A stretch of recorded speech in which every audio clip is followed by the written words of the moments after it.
Just imagine करो तुम 10 दिन के मस्त काठमांडू के ट्रिप पे गए हो एंड जब तुम घर लौट रहे हो तो काठमांडू से अपने घर तुम्हें पता चलता है कि तुम्हारे प्लेन को हाईजैक कर लिया गया है एंड तुम्हारा ये 2 घंटा फ्लाइट का सफ़र था वो देखते ही देखते 7 दिनों का बन जाता है। एंड मैं ये कोई फ्रेम्ड कहानी नहीं बता रहा हूँ, ये असलियत में हमारे इंडिपेंडेंट इंडियन हिस्ट्री में हो चुका है। ये बात है 24 दिसंबर 1999 जब अपने अटल बिहारी वाजपेयी पीएम थे एंड हमारे देश में काफ़ी खौफनाक इंसिडेंट हुआ था जहाँ एक प्लेन को हाईजैक किया गया, उसे इंडिया से उड़ाकर खंडार ले गया गया जहाँ पे 2 लोगों की मौत भी हुई थी एंड 7 दिनों तक उस प्लेन को हाईजैक रखा गया। वहाँ उसके चक्कर में 3 डेडलीस्ट टेररिस्ट को छोड़ा भी गया था। Like one of the deadliest hijack भी तुम मान सकते हो। इस 7 दिनों तक लोगों को कैद रखना अपने अंदर अपने आप में काफ़ी बड़ी बात हो जाती है। देश के बाहर ले जाना, देश में 2 बार 3 बार उसे लैंड कराना, फिर चौथे लैंडिंग में आप खंडार पहुँचते हो। ये काफ़ी ज़्यादा कॉम्प्लिकेटेड सी कहानी है जो कि आप देखोगे तो आप अच्छे समझ पाओगे। आई फील ये कोई एंटरटेनमेंट नहीं है एंड मैंने इसे पर्सनली एंटरटेनमेंट के लिए देखा भी नहीं था, क्योंकि ये कहानी हमारे हिस्ट्री के कुछ ऐसे पहलुओं को दिखाती है जिसके बारे में हमें पता नहीं। यार ये इंसिडेंट है मेरे जन्म के पहले की, लाइक मैं 21 साल का हूँ, ऐसे इंसिडेंट को ऑलमोस्ट 25 साल 24 साल हो चुके हैं, तो आप समझ सकते हो कि ये काफ़ी पुरानी बात है।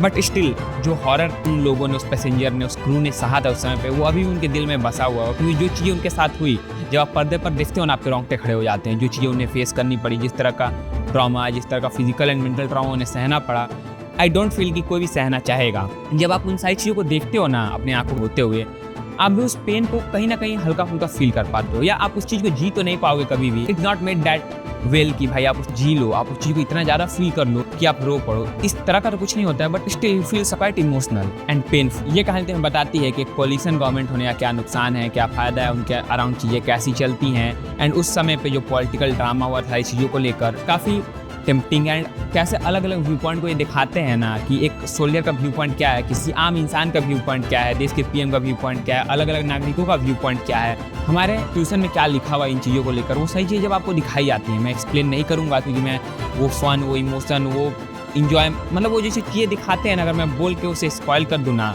तो फील चला जाएगा। एंड अगर आप एक्चुअली में जानना चाहते हो एक बेहतरीन तरीके से उस हिस्ट्री के बारे में, तो आर्टिकल मत पढ़ो, बल्कि 4-5 घंटे की सीरीज को देख लो जो तुम्हें उन सारे आर्टिकल से ज़्यादा इन डेप्थ चीज़ें बता पाएगी। हाँ, कुछ चीज़ें रेफरेंस ली या फिर फुली सही ना भी हो, आई डोंट नो कितना रियलिस्टिक है ये, बट यार जितनी भी इन्होंने चीज़ें दिखाई हैं वो काफ़ी रियलिस्टिक फील होती हैं। मुझे समझ में आया, मैंने इस कहानी को बहुत ज़्यादा डेप्थ में एनालाइज नहीं किया कि भाई एक्चुअल में एक माइन्यूट डिटेल्स क्या थी, बट जब आप इस सीरीज को देखते हो तब वो काफ़ी चीज़ें पता चलती हैं, काफ़ी पॉलिटिकल ड्रामा पता चलता है, काफ़ी चीज़ें ऐसी भी पता चलती हैं जो आपको अपने पॉलिटिकल सिस्टम पे, अपने अराउंड, आपके देश में होती है उसके अराउंड घिनना पैदा कर दे।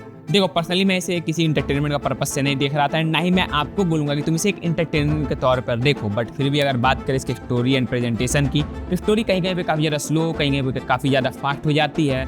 ऐसा लगता है कि ये काफ़ी ज़्यादा रस कर रहे हैं चीज़ों को, काफ़ी माइन्यूट डिटेल्स पे ध्यान नहीं दिया जाता है कि बैक एंड पे क्या चल रहा है। पॉलिटिकल ड्रामा को बस टच कर दिया जाता है, काफ़ी इन डेप्थ उन सारी चीज़ों को नहीं दिखाई जाती है। मे भी अगर आप ये मूवी बना रहे हो तो इस तरह से दिखाते तो I could have accepted it, but आप एक सीरीज़ बनाते हैं, फुल फ्लेज सीरीज़ बना के आप सारी डिटेल्स को कवर नहीं करते हैं तो आपका सीरीज़ बनाना नाकाम होता है। क्योंकि आई फील कि जब आप सीरीज़ बना रहे हो तो आपको सारी माइन्यूट डिटेल्स पे ध्यान देना होता है। जितनी भी और रेफरेंसेस है किताब को छोड़ के, जितनी भी लोग हैं, जितने भी क्लू थे, उनसे भी जो इंसाइट आप ले सकते थे, लेके कहानी को और ज़्यादा रियलिस्टिक एंड मोर थॉटफुल बना सकते थे, बट आप उस चीज़ में चूक जाते हो। एंड वो मुझे काफ़ी ज़्यादा खराब लगा। कहीं कहीं पर कहानी काफ़ी इन डेप्थ में चीज़ों को बताती है, कहीं कहीं पर इतना ज़्यादा रस कर देती है कि आपको लगता है कि यार ये बहुत हरी में है, बहुत जल्दी में कहानी बता रहे हैं। And that not something I would expect from a series like this. And इस सीरीज में एक डायलॉग है जो मुझे काफ़ी बेहतरीन लगा, जहाँ पे एक टेररिस्ट बोलता है कि दुख की बात है कि आपके लिए डेथ आज भी ट्रेजेडी है, and that's hit harder.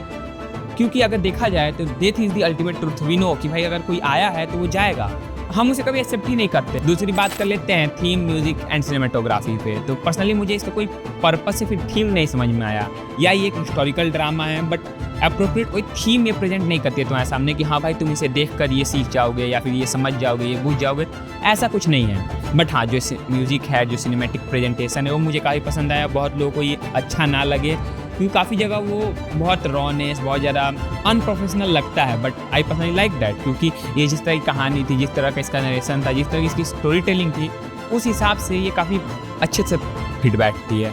Last में मुझे इस कहानी से एक ही बात समझ में आई कि तुम्हारी विनाश तुम्हारी एक तरफी सोच है।